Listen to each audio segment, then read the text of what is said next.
Kemanakah aku dapat pergi menjauhi rohmu yang suci, kau sahabat,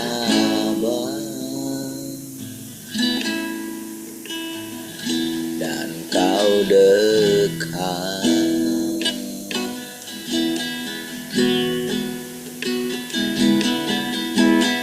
Bahkan seluruh pengabdianku tak bisa membalas kesetiaanmu, sungguh mulia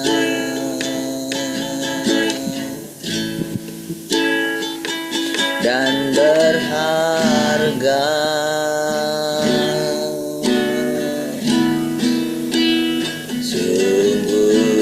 Besar pengorbananmu,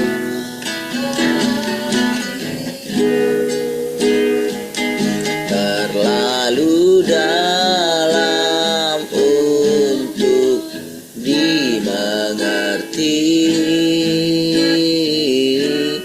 Sungguh besar,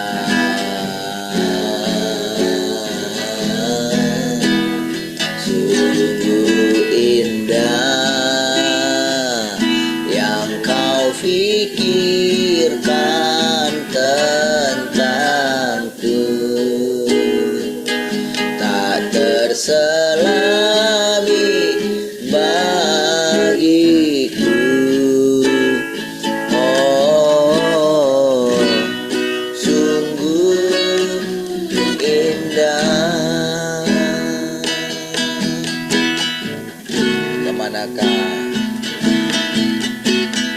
Kemanakah aku dapat pergi menjauhi rohmu yang suci, kau sahabat,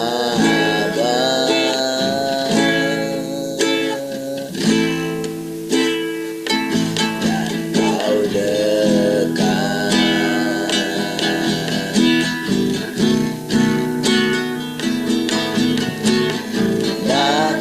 Seluruh pengabdianku tak bisa membalas kesetiaanmu, sungguh mulia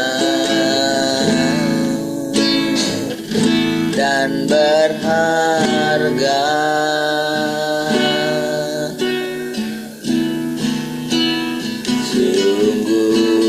Besar pengorbananmu bagiku, terlalu dalam untuk dimengerti. Sungguh besar,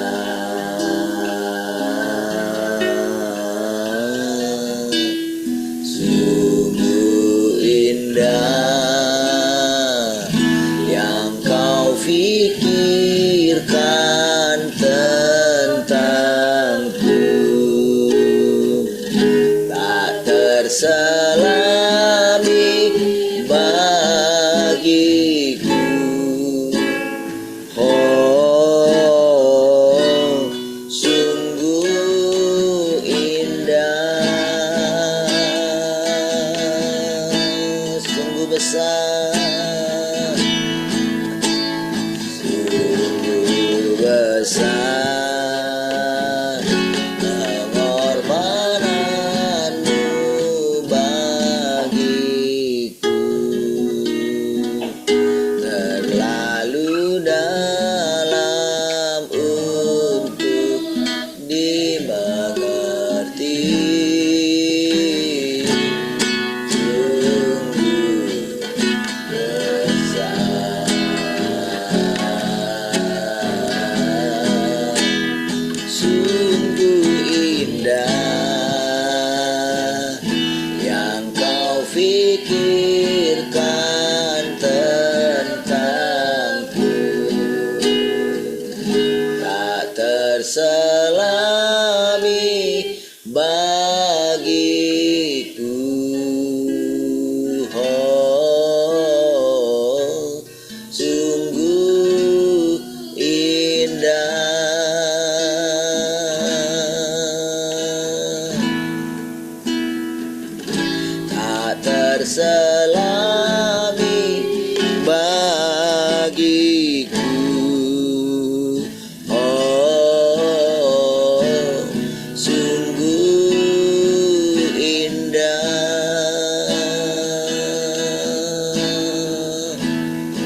Oh,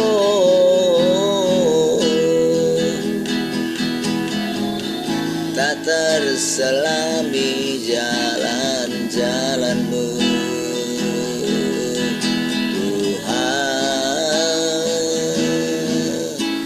Oh, kami bersyukur.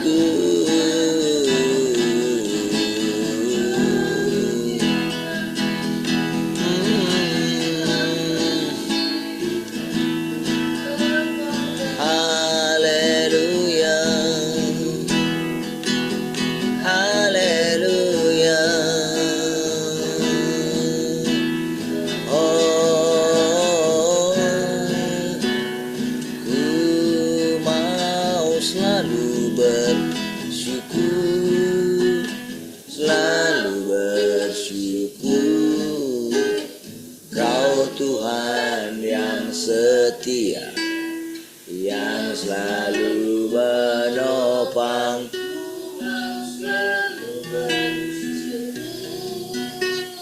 selalu bersyukur. Kau Tupaku yang setia.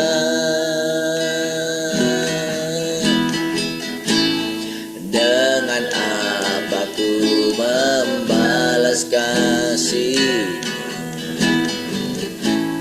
yang ku terima darimu?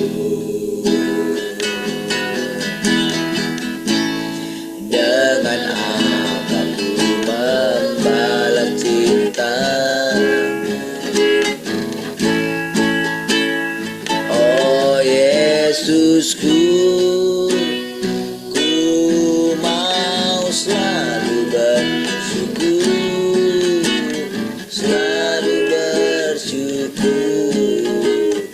Kau Tuhan yang setia, yang selalu menopang. Ku mau selalu bersyukur, selalu bersyukur. Kau Bapakku yang sekali katakan, ku mau selalu bersyukur, selalu bersyukur. Kau Tuhan yang setia, yang selalu menopang. Ku mau selalu bersyukur, selalu bersyukur. Kau Bapakku yang setia, Kau Bapakku yang setia, Kau Bapakku yang setia.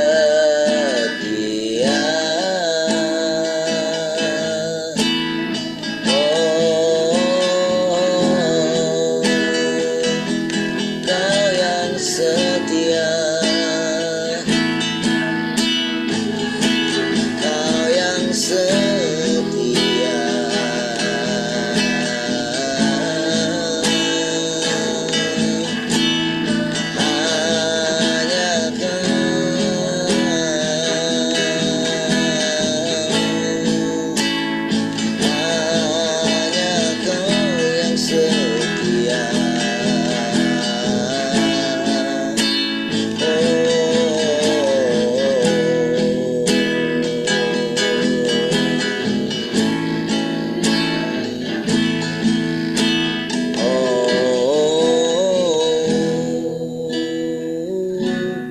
Inilah yang ku renungkan setiap waktu. Nyanyian pujian dan pengagungan kepadamu.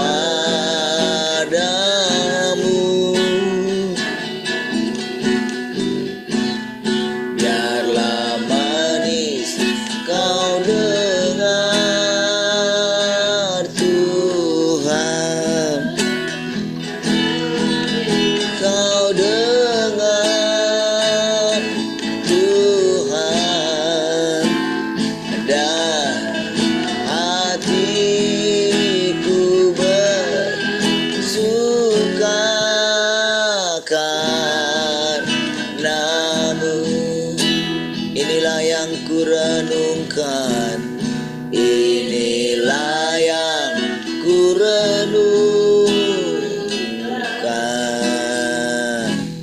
setiap waktu. Oh, nyanyian pujian dan pengagungan kepadamu.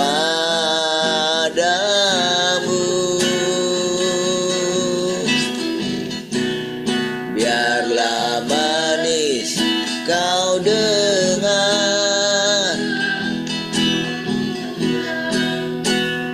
manis kau dengar Tuhan, dan hatiku bersuka karenamu, dan hatiku bersuka, dan hatiku bersuka karenamu, dan hatimu bersuka, dan hatimu bersuka.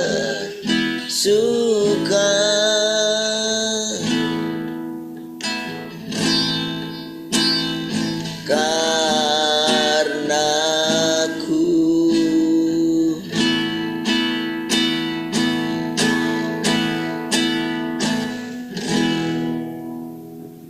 Haleluya. Terima kasih Tuhan. Bersyukur pagi hari kembali karena kami dapat bersekutu dengan Engkau, dapat menenangkan hati kami untuk mendengarkan. Engkau mengajari kami, Engkau berfirman bagi kami, karena Engkau memenuhi segala sesuatu. Engkau memenuhi pikiran kami, dan dari mulut kami boleh menyampaikan firman Tuhan. Terpujilah Engkau Tuhan untuk selama-lamanya. Haleluya. Mari kita yang merindukan Tuhan sama-sama katakan amin. Baik, puji Tuhan. Shalom semua, selamat pagi.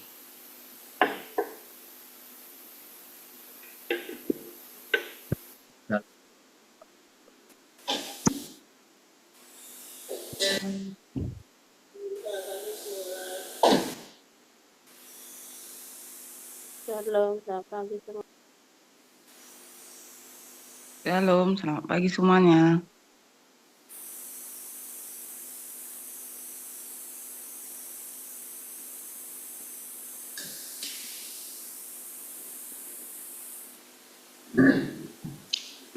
Sudah ya semua? Shalom Tante Arta. Shalom, selamat pagi semua. Baik, oke, puji Tuhan.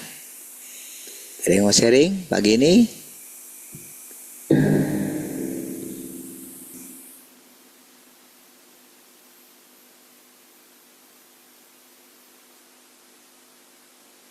Latihan mau sharing?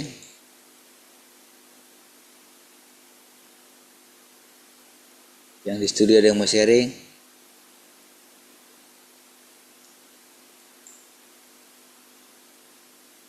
Baik.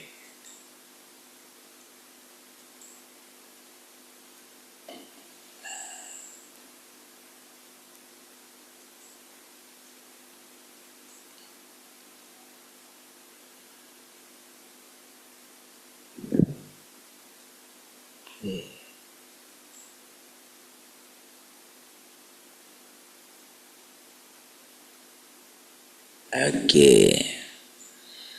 Baik, mari kita mulai.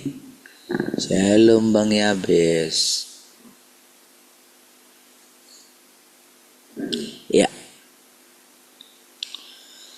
Saat ini aku bekerja dalam diri umat pilihan Tuhan di Tiongkok untuk menyingkapkan semua watak pemberontakan mereka dan membuka semua kedok keburukan mereka. Dan ini memberikan konteks untuk mengatakan semua yang perlu kukatakan. Setelah itu, dalam melaksanakan langkah selanjutnya dari pekerjaan penaklukan seluruh alam semesta, aku akan menggunakan penghakimanku atas engkau semua untuk menghakimi kefasikan semua orang di seluruh alam semesta. Karena engkau semua adalah wakil para pemberontak di antara umat manusia. Jadi sudah kemarin ya, bahwa mereka mewakili gitu. Ya, umat pilihan itu mewakili seluruh pemberontakan seluruh umat manusia. Jadi itu juga makna kedatangan Tuhan yang kedua kali ya. Jadi kalau kedatangan Tuhan yang pertama itu adalah Tuhan Yesus mewakili seluruh umat manusia dalam menanggung dosa umat manusia. Kedatangan Tuhan yang kedua di Tiongkok mewakili, jadi penghakiman yang dialami. Kalau tadi pertama kan kematian yang dialami oleh Tuhan Yesus mewakili, gitu kan. Melalui itulah dia ditebus gitu. Tapi sekarang kedatangan Tuhan yang kedua kali di dalam daging itu mewakili seluruh umat manusia atas pemberontakannya. Jadi dihakimi, dihajar dengan hajaran yang sangat luar biasa gitu ya. Ya. Nah, tapi penghakimannya melalui firman. Sehingga lahirlah firman-firman ini, saudara. Kan gitu ya. Lahirlah perkataan-perkataan. Kalau tidak ada umat Tuhan di Tiongkok yang memberontak, yang dihajar, tentu firman ini tidak keluar gitu. Tapi pekerjaan Tuhan berikutnya juga demikian gitu ya. Jadi ketika kaki Tuhan menjejakkan di satu tempat, tetap dipilih juga ada umat pilihan gitu. Jadi prosedurnya juga sama gitu. Ya, namun tahapan berikutnya semakin mendalam ya. Semakin mendalam dia.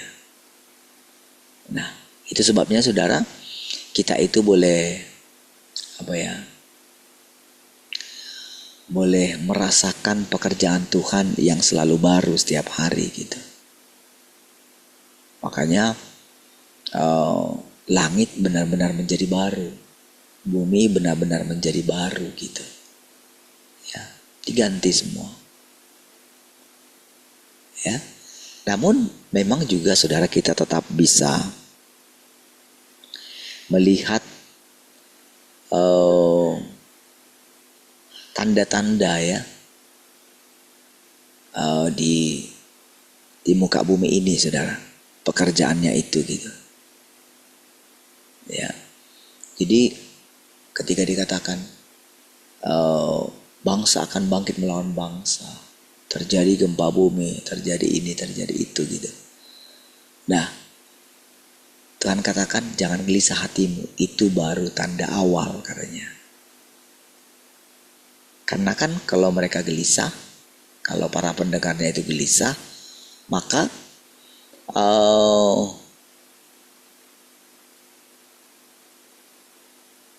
manusia itu atau yang mendengarkan itu, para pengikutnya itu tidak akan melihat kelanjutan daripada pekerjaan itu. Karena menjadi mati kan manusia itu karena kegelapan gitu ya, telah masuk ke dalam manusia itu gitu, kepada seluruh ciptaan, maka manusia itu gampang menyerah gitu. Matilah kami gitu. Kira-kira kayak gitu. Jadi begitu mendengarkan ruh perang, wah ini tanda-tandanya nih sudah nih. Padahal itu masih tanda awal gitu. Nah, jadi tujuan Tuhan gitu ya, dia mengelola alam semesta ini, mengelola umat manusia ini selama 6.000 tahun gitu. Tujuannya adalah untuk menjelaskan tentang dirinya gitu. Dijelaskan dia, saudara, tentang keberadaannya. bagi seluruh umat manusia. Melalui perjalanan, baik perjalanan mereka secara pribadi. Jadi kita itu merenungkan gitu ya. Kita merenungkan perjalanan hidup kita gitu. Nah, jadi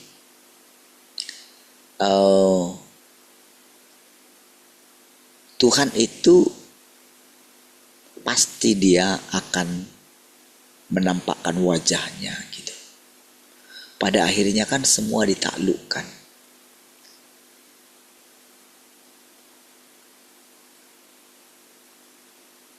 Pada akhirnya semua roh gitu, entah apapun yang pernah ada gitu, akan menyaksikan Tuhan itu sendiri gitu.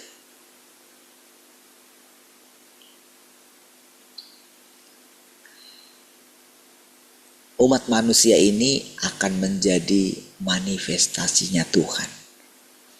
Akan menjadi pancaran daripada kemuliaan Tuhan. Segala misteri tentang Tuhan itu akan disingkapkan gitu. Tentu saudara, melalui persekutuan kita ini dia menyingkapkan. Tapi melalui pengalaman hidup kita juga dia lebih disingkapkan lagi gitu. Sehingga Tuhan itu benar-benar menjadi sumber hidup kita. Sumber hidup itu artinya yang menggerakkan kita, saudara, dari dalam. Jadi kita itu kembali menemukan sumber mata air kita gitu. Dia atau hati kita mendapatkan cantolannya kembali gitu. Terhubunglah gitu. Mengalirlah semua. Karena Tuhan itu teratur, maka keteraturan itu terjadi. Seperti janggut yang turun ke kepala Harun, turun ke janggutnya katanya sampai ke jubahnya gitu. Itu prosedurnya ya. Nah, perhatikan. Mereka yang tidak dapat melangkah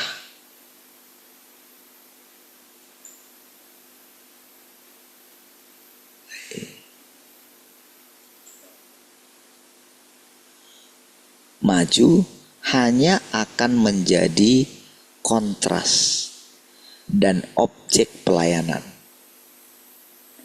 Sedangkan mereka yang dapat melangkah maju akan dipakai. Mengapa aku katakan bahwa mereka yang tidak dapat melangkah maju hanya akan berfungsi sebagai kontras, pembanding gitu ya. Itu karena firman dan pekerjaanku saat ini semuanya membidik latar belakangmu. Dan karena engkau semua telah menjadi wakil dan lambang pemberontakan di antara seluruh umat manusia, kelak aku akan membawa firman yang menaklukkanmu ini ke berbagai negara dan menggunakannya untuk menaklukkan orang-orang di sana. Tetapi engkau tidak akan mendapatkan mereka. Kukatakan, bisa kayak gitu ya. Bukankah itu akan membuatmu sebagai kontras, watak rusak seluruh umat manusia? Tindakan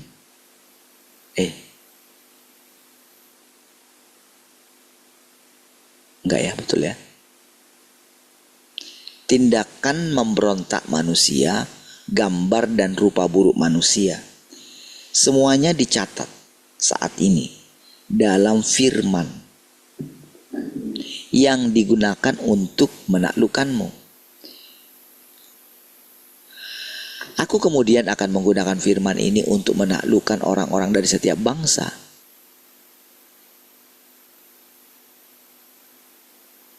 Dan setiap denominasi.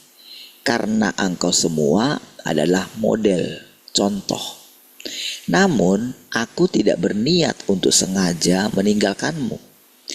Jika engkau gagal dalam pengejaranmu dan karena itu engkau terbukti tidak dapat disembuhkan. Jadi bukan karena sudah ditetapkan lebih dahulu seperti itu ya, tapi karena tidak mampu, atau lebih tepatnya sebetulnya tidak mau gitu, tidak bertekad gitu. Kalau itu terjadi kepada mereka, apalagi kepada kita juga, gitu ya. Jadi saudara, setiap firman yang kita dengar itu saudara, respon kita itu sangat menentukan saudara perjalanan kita berikutnya. Saudara pasti sudah mulai merasakan, mana mungkin engkau mau mundur ke belakang. Mana berani. Semakin banyak nanti firman yang kita dengarkan, kan di dalamnya itu kan penuh dengan atau syarat dengan kehidupan saudara. Dari setiap firman yang kita dengarkan ini, iya syarat sekali dengan kehidupan. Apalagi kita mulai mempercayainya gitu ya. Ketika kita percaya Tuhan sudah datang kedua kali, itu kan hasil yang dihasilkan oleh kepercayaan itu kan semakin hari semakin mendalam. Ketika saya percaya Tuhan berkata, jangan takut, akulah perisaimu katanya. Wah itu terus membuat makin lama saya makin makin kuat gitu. Maksudnya makin kuat itu makin bersemangat gitu untuk terus mencari Tuhan gitu. Saudara juga pastinya nanti akan begitu, akan terus. Itulah daya atau energi yang dihasilkan ketika kita menerapkan firman Tuhan gitu. Iya, membuat orang terus akan berjalan gitu. Terus akan berani meninggalkan hari yang kemarin gitu, melupakan, bahkan berani melupakannya. Sesulit apapun hari kemarin, kita akan berani meninggalkan dan melupakannya gitu. Waktu kita mengosongkan diri kita, masuk lagi hal yang baru. Iya, terjadi terus siklus gitu ya. Itu terjadi dalam diri kita secara pribadi, tapi terjadi juga dalam lingkungan kita. Dari yang terkecil, Yudea, Samaria, sampai ke ujung bumi. Yudea, keluarga kita. Samaria, di luar kota kita. Lalu masuk sampai ke ujung bumi katanya. Pekerjaan Tuhan itu terus gitu. Apa sih sebetulnya ujung bumi itu? Ya ujung bumi itu sampai tempat yang tak terjangkau sekalipun. Yang tidak bisa kita bayangkan terjangkau. Bagaimana kita bisa membayangkan saudara, orang-orang yang ateis, tidak percaya kepada Tuhan. Bagaimana kita boleh melihat bagian-bagian terkecil dari dunia ini? Mungkin baru kita kunjungi, kita pikir bagaimana mungkin bisa Injil sampai ke sini? Atau seperti Abraham, dia pikir di Mesir tidak ada namanya takut akan Tuhan, sehingga dia mengatakan kalau istrinya itu sebagai saudaranya. Ternyata takut akan Tuhan juga ada di sana. Tuhan mengunjungi Abimelek gitu dalam mimpinya gitu. Sehingga itu benar-benar sangat nyata sekali. Kalau sampai engkau ambil istrinya, saat ini juga engkau mati katanya. Wah, perkataan itu begitu hidup sekali gitu. Jadi saudara, demikian juga nanti firman ini saudara, terus akan berlanjut saudara. Iya, nanti kita akan melihat saudara, ketika kita berbicara dengan orang, sharing dengan orang, kita akan melihat bagaimana walaupun mereka tidak membaca firman ini, tapi mereka juga akan mengalami efek daripada firman ini. Iya, terjadi kegoncangan. Mungkin mereka tidak tahu, mungkin kota ini tidak tahu, mungkin bangsa ini tidak tahu. Semua menggeliat, saudara. Iya. Semua benar-benar merasakan kedatangan Tuhan yang kedua kali itu. Saudara, di masa dulu ketika saya suka baca buku profetik gitu ya. Dulu ada yang namanya Bob Jones itu. Jadi dia juga punya teman-teman yang lain gitu yang sering merasakan kehadiran Tuhan ya. Jadi ketika Tuhan datang itu, saudara, mereka bisa merasakan gitu kayak ada puting beliung gitu. Iya. Jadi mereka konfirm, oh iya tadi malam itu ada kayak gini. Tuhan datang. Ya. Mereka konfirmasi satu dengan yang lain. Seperti yang dialami oleh misalnya Mika gitu ketika dia melihat sidang ilahi yang ada di sorga gitu kan. Matanya kan dibukakan kan. Tiba-tiba dia melihat gitu apa yang ada di sorga gitu. Nah, jadi itu kan bisa dirasakan. Nah, saudara, nantinya saudara kedatangan Tuhan yang kan kita tahu, saudara, kedatangan Tuhan itu kan misteri ya. Macam mana saudara dibilang Tuhan datang? Wong dia memenuhi segala sesuatu. Lucu kan? Kemana dia datang? Dari mana dia datang? Kemana dia pergi? Iya. Kan gak bisa dijelaskan secara bahasa manusia. Apa dia datang dari timur? Pergi kemana dia? Gitu. Aku akan pergi kembali ke tempatku. Aku akan meninggalkan kamu. Di sisi lain dikatakan, dia memenuhi segala sesuatu. Kemana dia pergi? Lalu apa pula datang artinya gitu kan? Nah, jadi kedatangannya itu, saudara, bagi dunia ini adalah satu kegoncangan, saudara. Iya. Maka daging kita itu digoncang, saudara. Dunia kita yang lama itu digoncang. Makanya kadang kita kaget gitu ya. Tuhan yang kamu cari itu datang mendadak gitu. Maka semua pemahaman kita yang lama, cara kita hidup yang lama, konsep-konsep kita yang lama, semuanya berantakan. Iya.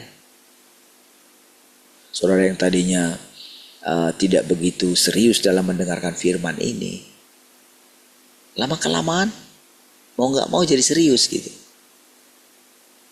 Karena sekarang, saudara, setiap firman yang kita dengar itu langsung terjadi. Langsung kita alami. Mau gak mau, saudara, kita itu mau belajar menerapkannya gitu. Karena menjadi semakin nyata dia. Iya, itu sudah pasti, saudara. Baik, mari kita lanjutkan.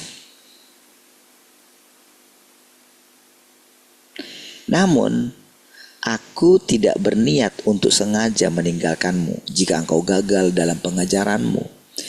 Dan karena itu engkau terbukti tidak dapat disembuhkan. Bukankah engkau hanya akan menjadi objek pelayanan dan kontras? Aku pernah berfirman bahwa hikmatku dilaksanakan berdasarkan rencana kotor iblis. Mengapa ku katakan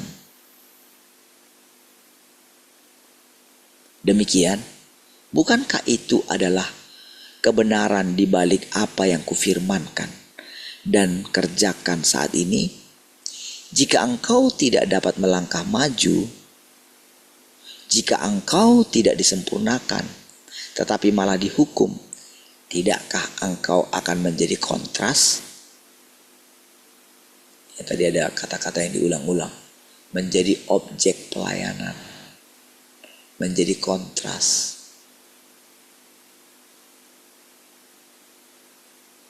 Ya, saudara kan melihat, saudara, orang-orang yang tidak mengikut Tuhan itu, orang-orang yang tidak mengikuti jalan ini, itu akan menjadi pembanding. Kita lihat, ketika kita bandingkan, oh seperti ini ya.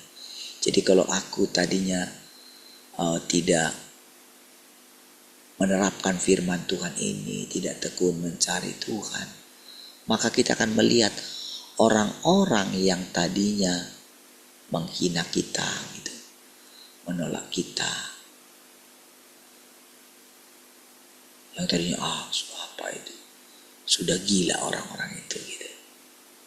Nanti Tuhan akan buat menjadi kontras. Akan kita lihat sendiri, nyata sekali, saudara.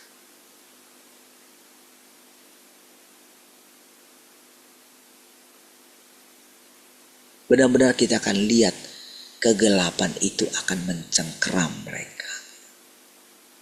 Makanya dikatakan menjadi objek pelayanan. Kita menjadi memerintah, kita menjadi di atas. Kenapa? Bagaimana kita bisa mengatakan itu? Karena hikmat kita itu akan menjadi lebih tinggi dari hikmat mereka. Ketenangan kita, damai sejahtera kita akan melampaui damai sejahtera mereka. Sukacita kita tak sama dengan sukacita mereka. Iya. Itu kan nyata. Jadi makin lama, saudara, jurang pemisahnya itu makin jauh. Sampai-sampai Abraham harus berkata bahwa ada jarak antara aku dengan engkau. Aku tidak bisa sampai ke sana, gitu. Karena ada jarak. Ya, saudara, semuanya itu, saudara, nanti itu akan semakin jelas, gitu. Garis pemisahnya itu akan makin jelas. Makanya dikatakan di akhir zaman adalah pekerjaannya penggolongan, gitu, menurut masing-masing jenisnya. Tapi kan ada agama-agama itu akan ada, gitu, sampai nanti mereka mati, mereka mengikuti jalan mereka yang sebelumnya. Sementara orang yang terus menanti-nantikan Tuhan, terus dengan tekun, makin lama kita makin menjaga mulut kita, menjaga pikiran kita, tidak bersungut-sungut, maka aliran kehidupan itu makin lama makin naik dia, sampai kita tenggelam di dalamnya. Sampai kehidupan Tuhan itu akan membawa kita kemana saja. Iya, wawasan kita menjadi luas, dan kita akan ngerti apa artinya memerintah bersama dengan Tuhan.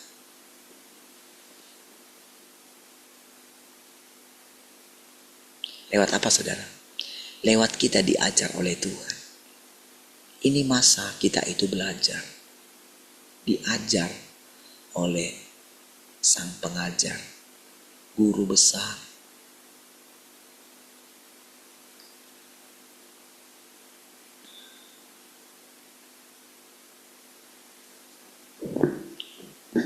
Mungkin engkau telah banyak menderita selama hidupmu, tetapi saat ini engkau masih tidak memahami apapun. Engkau tidak tahu apa-apa tentang kehidupan. Meskipun telah dihajar dan dihakimi, engkau sama sekali belum berubah. Dan jauh di dalam dirimu, engkau belum memperoleh kehidupan. Coba renungkan, saudara, perjalanan hidupmu, gitu. Iya, sudah dihajar berkali-kali, tapi belum mengerti tentang kehidupan. Ketika Tuhan berbicara kepada mereka ini, saudara, tahukah saudara, mereka itu sudah meninggalkan keluarga mereka, mereka sudah pergi membawa kabar baik, mereka sudah melakukan tugas pelayanan mereka gitu. Iya, bahkan mungkin rela kehilangan nyawa. Tapi saudara,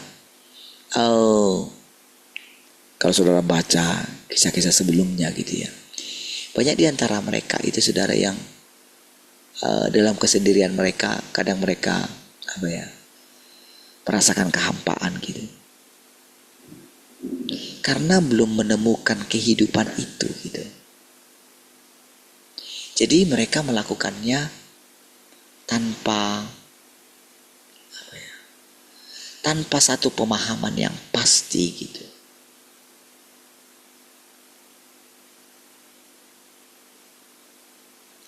Mereka belum menemukan kehidupan itu yang sesungguhnya. Pasti juga kalau itu terjadi kepada mereka, pasti kita juga akan melihatnya dalam kehidupan kita. Maka ini menjadi satu pelajaran bagi kita. Iya, siapapun kita di sini, siapapun gitu. Karena firman ini yang berdaulat. Kok boleh misalnya karena saya yang berbicara kepada saudara, lalu saya itu mendapat kayak privilege gitu. Tidak harus sama seperti saudara gitu. Saya kayak bebas gitu misalnya dari semua tanggungan dan ajaran. Enggak. Firman yang berdaulat. Kalau saya melanggar firman ini, kalau saya ogah-ogahan, kalau saya tidak terus dengan tekun gitu memperhatikan, jangan-jangan apa yang saya katakan sama saudara itu gagasan saya gitu kan, itu dari pikiran saya. Kalau saya tidak berjaga-jaga di situ, ya hukuman yang saya tanggung lebih berat daripada yang saudara tanggung, karena dia sudah menanggung saya. Kalau saya mengatakan berkali-kali misalnya karena saya pokoknya saya tak perlu takut, apapun yang saya ucapkan pasti firman Tuhan, padahal saya sudah menyimpang misalnya kayak gitu kan. Tidak menunggu, setiap hari saya tidak memperhatikan apa yang dia katakan, saya tidak menguji perkataan saya. Jangan-jangan itu dari diri saya sendiri gitu. Pun akan dihajar, pun nanti bisa akan dijadikan jadi kontras. Jadi siapapun dia, kan kita bisa berjalan sejauh ini, atau saya bisa berjalan sejauh ini, bukankah karena anugerah gitu? Siapa yang layak saudara? Kan karena Tuhan ingin menyatakan dirinya lah, maka saya berbicara. Berarti kan bukan karena saya, bukan karena apa yang sudah saya korbankan gitu, bukan.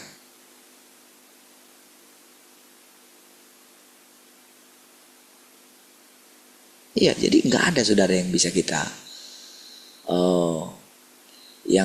yang bisa mengatakan dirinya bebas daripada ganjaran, daripada hukuman. Nggak ada.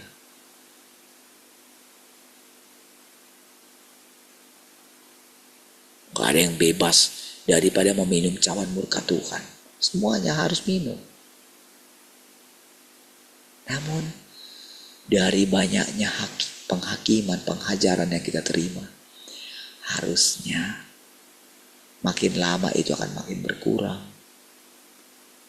Karena apa? Mata kita telah terbuka.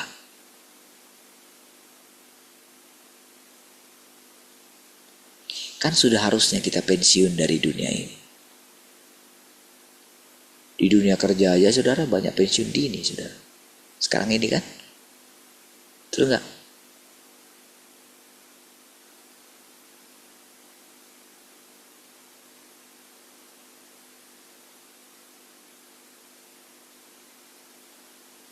Udah ditawarkan gitu.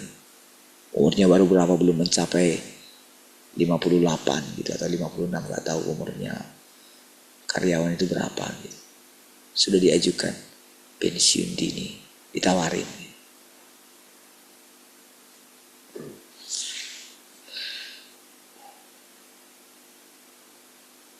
Kenapa saudara ada fenomena-fenomena seperti itu saudara?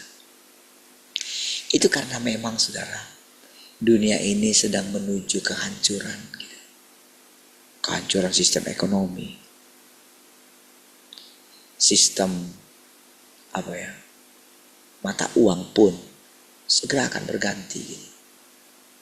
Coba lihat saudara maraknya pemalsuan uang itu saudara, gak tangguh-tangguh di universitas gitu. Bahkan sekarang dikatakan uang palsu lebih asli daripada uang asli. Cuman mau bilang kayak gitu?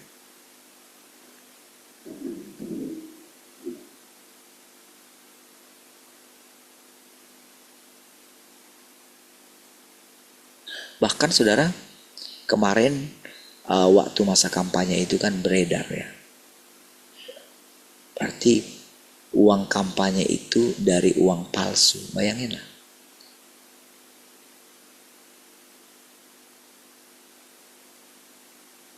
Berarti kan tanpa sadar kalau beredar uang palsu, berarti pencetakan uang itu kan anggaplah itu kan jadi beredar dia. Berarti kan tanpa sengaja pemerintah telah mencetak uang gitu. Padahal saudara, harusnya pencetakan uang itu harus dengan mekanisme dulu itu pakai emas gitu. Karena kalau terlalu banyak tersebar dia, maka nilai tukarnya itu makin lama akan makin berkurang. Ingat dulu negara apa itu dulu ya, yang pernah sampai dihambur-hamburkan uangnya. Misalnya beli telur bisa sampai jutaan gitu, satu butir telur gitu. Macam mana lagi saudara nilainya, nilai daripada uang itu. Mereka mau belanja itu pakai bergepok-gepok uangnya gitu. Padahal baru beli Indomie satu kotak misalnya gitu. Terjadi kekacauan kan. Amerika itu terus mencetak uangnya gitu. Tapi mereka sudah mulai berpikir gitu. Tadinya mungkin pikir, oh bisa kok dijual. Negara-negara di belahan dunia ini mencari dolar gitu. Sehingga mereka dengan gampang aja. Namanya kertas, bayangin lah.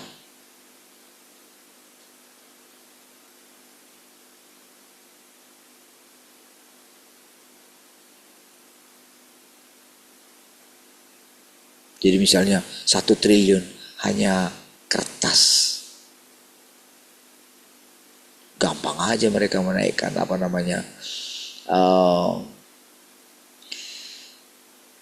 menaikkan anggaran APBN mereka gitu.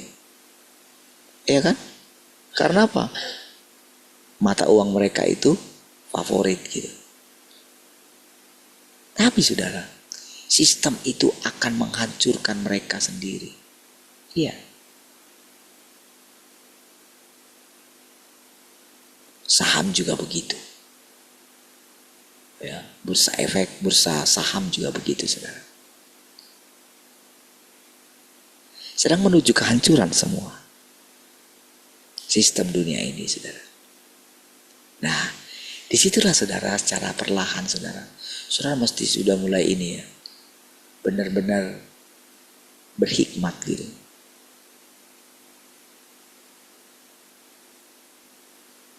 Tidak terlalu membanggakan orang yang nampaknya hidupnya nyaman gitu. Tidak mengandalkan berapa uang di depositomu gitu. Iya. Enggak lagi, karena itu sedang menuju kehancuran, saudara. Iya. Segera akan berganti semua sistem ini nantinya, saudara.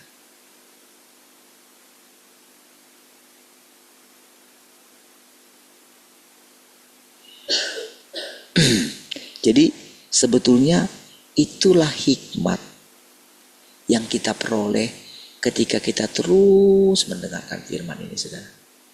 Dengar, terapkan, percaya, lakukan. Percaya, lakukan. Percaya, lakukan. Dengarkan firman hari ini, bangkitkan lagi tekadmu. Gitu. Iya Tuhan. Lalu orang yang berhikmat itu adalah orang yang berdoa gitu. Iya. Berdoa itu saudara juga sama dengan meminta nasihat Tuhan. Gitu. Kan berdoa itu kan syarat yang harus dipenuhi untuk bisa berdoa. Pertama-tama yang paling penting itu kan tenang. Gitu. Kuasai dirimu. Supaya engkau bisa berdoa. Saya tenang saja. Harus berani melupakan masalah apapun yang menekan gitu. Harus berani. Jangan bilang pula, ya mana bisa kita lupakan Pak. Wah, firman Tuhan bilang kok, lupakan. Untuk apa saja? Berani melupakan gitu. Kalau kita, hati nurani kita itu tertuduh, gak ada gunanya kita datang sama Tuhan. Orang tertuduh. Siapa yang menuduh? Apa Tuhan pernah menuduh? Tidak. Tuhan tidak pernah menuduh.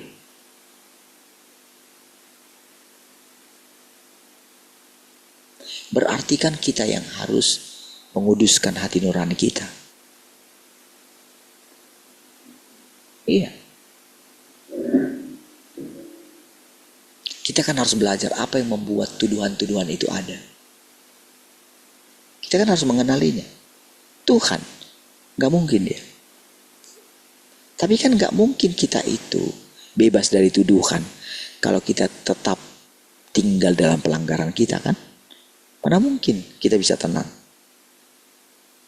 Berarti kan kita kembali datang kepada dia. Menguatkan kepercayaan kita gitu. Tuhan. Itulah baru boleh dikatakan berdoa. Menenangkan hati kita. Kita panas gitu ya. Kita selalu mengutarakan keinginan kita kepada Tuhan gitu. Tuhan. Ini belum Tuhan. Tuhan. Sudah gak ada uang Tuhan. Tuhan. Kebutuhan ini Tuhan. Tolonglah Tuhan. Berarti kan kita belum pernah menyerahkan. Kita gak pernah menyerahkan. Tenangkan hati ini. Kenapa mukamu muram, kata Tuhan. Apakah kamu tidak bisa bersuka cita? Karena aku ada di sini. Bukankah aku ada di sini? Lalu kenapa kamu menjadi gelisah seperti itu? Kenapa menjadi takut gitu?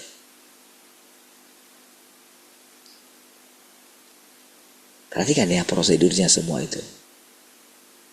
Nggak mau saudara kita itu menjadi harus mau belajar gitu. Tak boleh kita bilang, aku udah gak bisa lagi aku belajar. Gak ngerti aku perkataan Bapak. Enggak. Misalnya ada kata-kata yang baru di sini. Mau gak mau saudara kan harus terbiasa dengan kata-kata itu. Misalnya kontras tadi. Pelaku pelayanan lah. Menjadi objek pelayanan lah.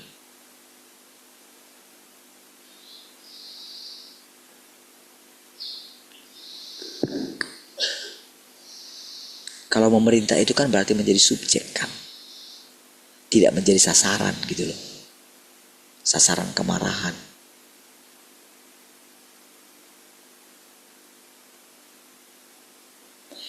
Kan hikmat itu menjadi milik kita kan. Tapi hikmat kan tidak lahir begitu saja.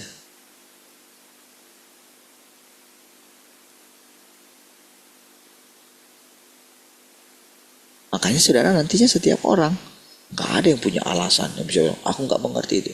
Ya kalau engkau gak mengerti, matilah. Memang kayak gitu.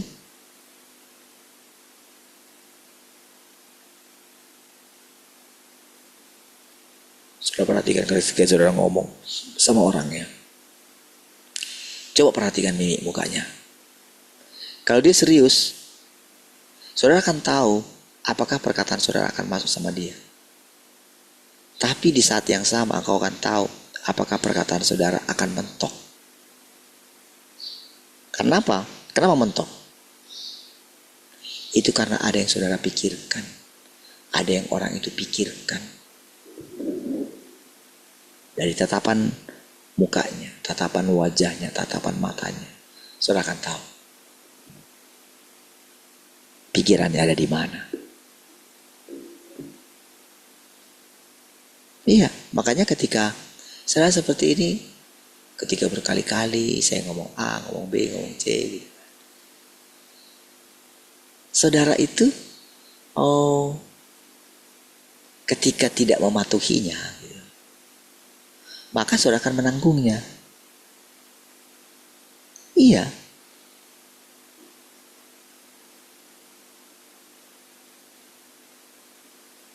Makanya tergantung respon kita. Mungkin hari ini, mungkin pikiranmu masih belum mengerti semua yang dikatakan di sini. Tapi 1 tahun lagi, gak mungkin engkau gak mengerti. Tapi bisa saja engkau tidak mengerti kalau engkau tidak mau belajar.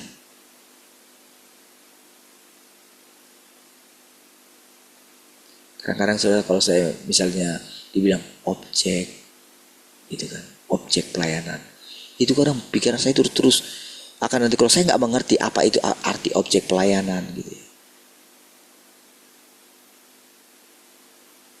Saya harus kayak pakai pikiran saya ini untuk mengerti, oh ini maksudnya. Nanti di kemudian hari dipakai lagi kata-kata itu. Misalnya kan sering pakai kata kontras, gitu.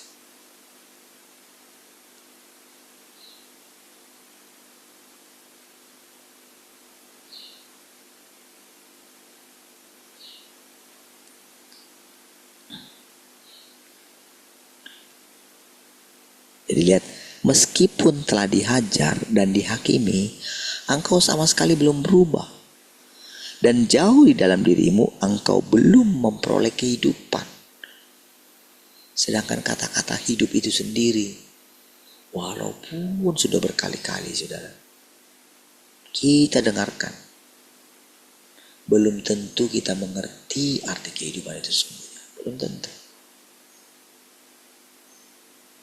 Kadang-kadang kita lihat orang, mungkin mereka menjalankan seperti mungkin punya watak yang baik, punya karakter yang baik, tapi belum tentu dia memahami apa arti kehidupan itu, gitu. Karena tidak mengikuti firman. Jadi hanya melakukan saja, pergi ke sana kemari, melayani ke sana kemari, iya kan? Pergi foto ke sana kemari, pergi melayani sampai ke pedalaman, gitu kan? Tapi nggak mengerti sampai matinya nanti. Dia pikir dia sudah melayani Tuhan. Iya. Padahal saudara, arti daripada melayani Tuhan sebetulnya ada makna dalam, yang sangat dalam daripada melayani Tuhan. Banyak orang melayani pekerjaan Tuhan, bukan melayani Tuhan. Saudara, melayani Tuhan itu duduk diam, mendengarkan Dia. Itu pelayan utama. Dengan segenap hatimu. Makanya ketika kita di sini duduk itu ya, kita ada di sini.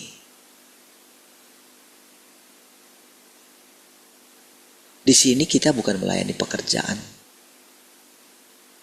Kita melayani Tuhan.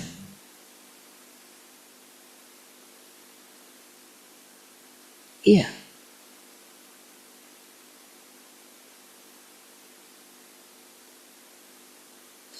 melayani itu mendengarkan dia. Marta sibuk.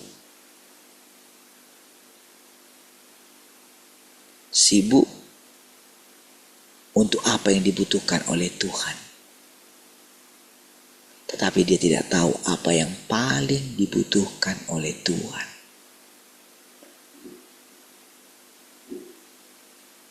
Saudara, ketika Tuhan berbicara, tentu saudara, ketika Tuhan berbicara itu kan, namanya saudara, misalnya kalau saya berbicara sama saudara. Kalau saya berbicara, tentu saudara, hikmat saya itu atau perkataan saya ketika mengikuti semua ini gitu kan. Berarti kan saya harus benar-benar belajar untuk setiap kata-kata yang baru itu. Dan belajar menerapkannya. Kalau saudara tidak meningkat, maka saudara kan gak akan bisa. Tidak akan bisa memuaskan saya. Ini contohnya Tuhan itu ya. Karena apa? Saya bicara, padahal sebelumnya sudah saudara dengarkan gitu. Tapi engkau gak menerapkannya. Mana mungkin engkau memuaskan saya? Artinya engkau gak bisa melayani saya. Ini kita katakan kepada Tuhan.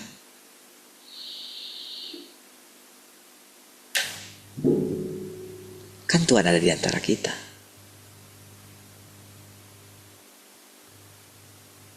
Ketika respon saudara itu ketika kan Tuhan nih yang sedang kita katakan gitu. Tapi tentu apa yang saya rasakan itulah sebetulnya yang dirasakan oleh Tuhan. Ibaratnya kita ini sudah kayak main peran-peranan aja. Sederhananya begitu dulu gitu. Kan cuma peran. Di sini kan saya peran. Saya bukan Tuhan. Iya. Kita kan kayak main drama. Karena kan semua punya dia. Tapi kalau kita gak main drama, kalau saya tidak memerankan saya sebagai Tuhan yang berinkarnasi, kalau saya tidak memerankan peran saya sebagai Tuhan yang berinkarnasi, maka kita tidak akan pernah ngerti apa itu Tuhan berinkarnasi. Gak pernah ngerti. Kalau saya tidak memerankan diri saya sebagai seorang pengajar, saudara tidak akan pernah mengerti.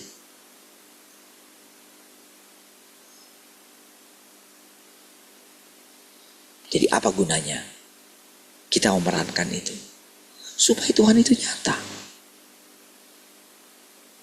Sudah pernah lihat kalau misalnya mau memecahkan satu masalah, satu kejadian, satu peristiwa, kan dilakukan rekonstruksi kan? Iya, dibuat semua. Karena itu, waktu kamu apa yang kamu lakukan? Kan nanti ada tersangka, ada korban gitu. Nanti dari situ akan ketahuan apakah dia bohong atau tidak. Akan ketahuan. Kalau dia bohong misalnya kayak waktu kasus Sambo itu, oh dia di sini, oh dia keluar dari pintu lalu gini, dibuat lagi gitu kan. Nanti akan ditelaah. Akan ketahuan bohong atau ini, akan ketahuan.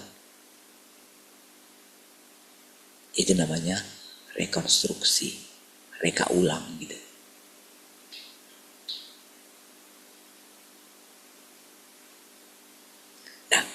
Jadi ketika kita memerankan, masing-masing kita perankan, dari situlah kita tahu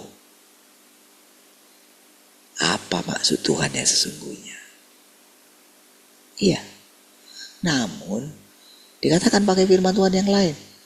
Tuhan tetaplah Tuhan, manusia tetaplah manusia. Wah. Tuhan hanya satu. Makanya tepat Tuhan yang Maha Kuasa itu katakan, aku dan Yesus itu sama. Gitu.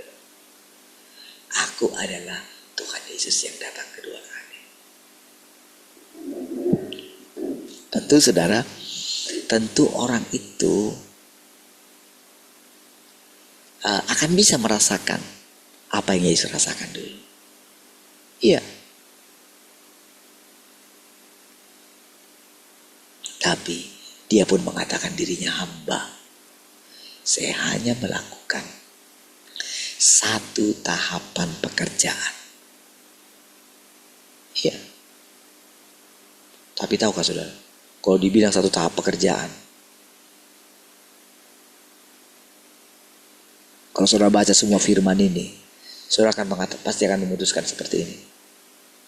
Masa satu tahapan pekerjaan kayak gini, kita sudah kayak melihat Tuhan itu sendiri. Ya loh, baca semua firman-Nya. Iya.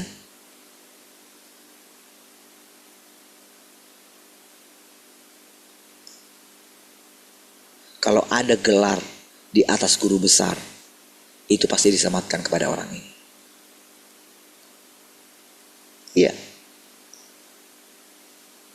Tentu saudara, sekali lagi, itu Tuhan. Nah gitu loh saudara. Itulah yang membuat saudara kita berkata ini Tuhan. Tapi tahukah saudara, orang ini tidak pernah mengajarkan pengikutnya menyembah dia. Menyembah dirinya loh. Enggak.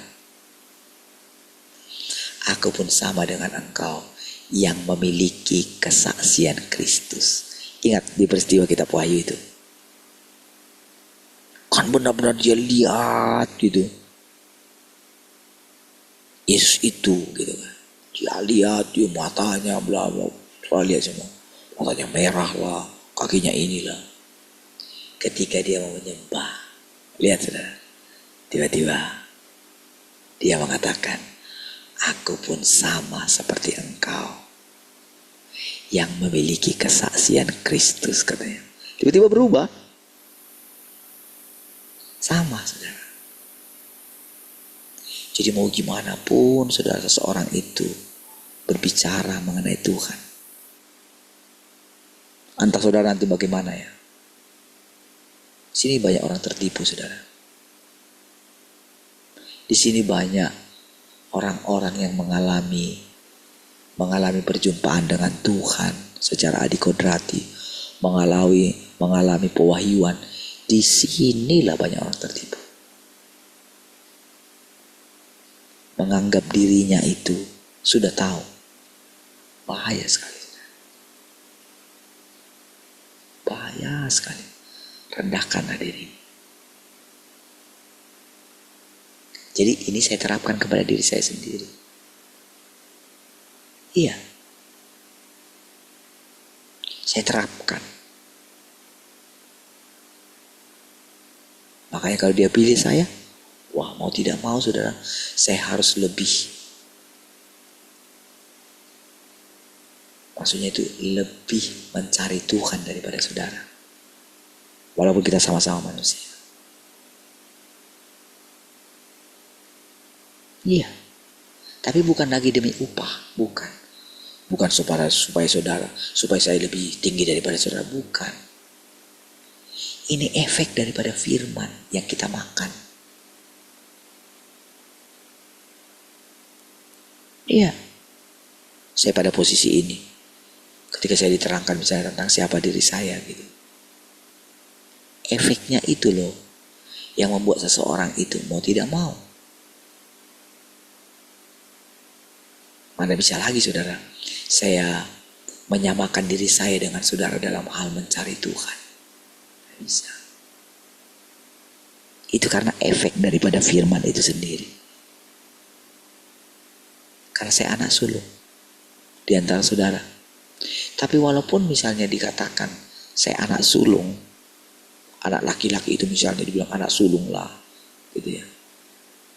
Bukan berarti saya lebih tinggi daripada saudara, si anak sulung itu bukan. Itu karena masalah kelahiran saja. Iya. Itu karena masalah pilihan saja. Kalau saya tidak memerankan peran saya dengan baik, akan disingkirkan juga. Iya. Makanya saudara, jadi kalau saya memandang orang misalnya yang berbicara gitu ya, nanti Saya akan begini. Oke, silakan terus bicara. Saya akan mendengarkan kamu. Oke. Tapi nanti kamu akan sadar. Kamu akan sadar roh apa yang ada pada kamu. Iya. Makanya saudara, kalau Tuhan yang Maha Kuasa ini saja bisa berbicara begitu, masa saya yang mendengarkan firman-Nya, masa saya bisa meninggikan diri dari Dia, mana mungkin. Kerendahan hatinya itu justru menunjukkan otoritasnya. Ya. Kerendahan hati kita menjadikan diri kita itu lebih rendah daripada orang lain. Justru menunjukkan otoritas tertinggi kita. Iya. Iya. Jadi sudah, jalani saja. Iya. Semua kita ini cuma menjalankan peran. Jangan bersungut-sungut. Jangan menyalahkan dirimu. Karena kalau engkau menyalahkan dirimu, engkau pasti akan menyalahkan Tuhan. Kenapa aku lahir kayak gini? Kenapa aku harus bayar utang? Kenapa aku harus lahir sebagai orang yang terpuruk? Engkau gak adil Tuhan.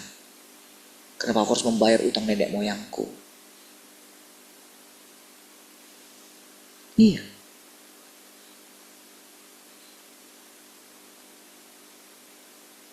Jangan bersedih. Bersuka cita gitu. Tetap ikutin.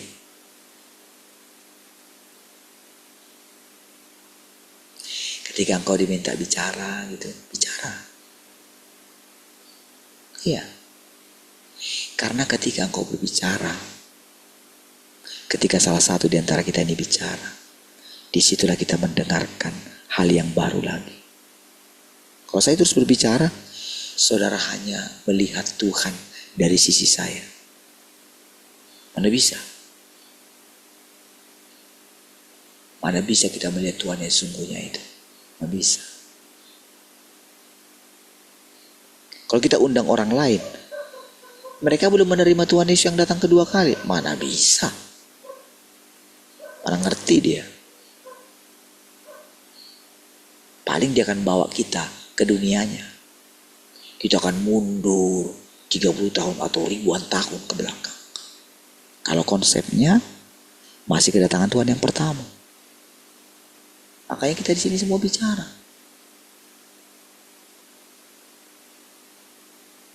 Satu kalimat yang saudara pahami, saudara bicarakan, itu akan membuka wawasan kita. Makanya saudara, ini persekutuan namanya. Nanti ditanya dia satu-satu. Baru nanti mereka bicara. Dari situlah muncul firman yang baru. Baik, sudah lewat. Kita berdoa. Kasih Tuhan, bersyukur untuk persekutuan ini. Engkau terus mengajar dan memimpin kami. Segala kemuliaan bagimu Tuhan. Haleluya, sama-sama katakan. Amin. Puji Tuhan, Tuhan berkati semua.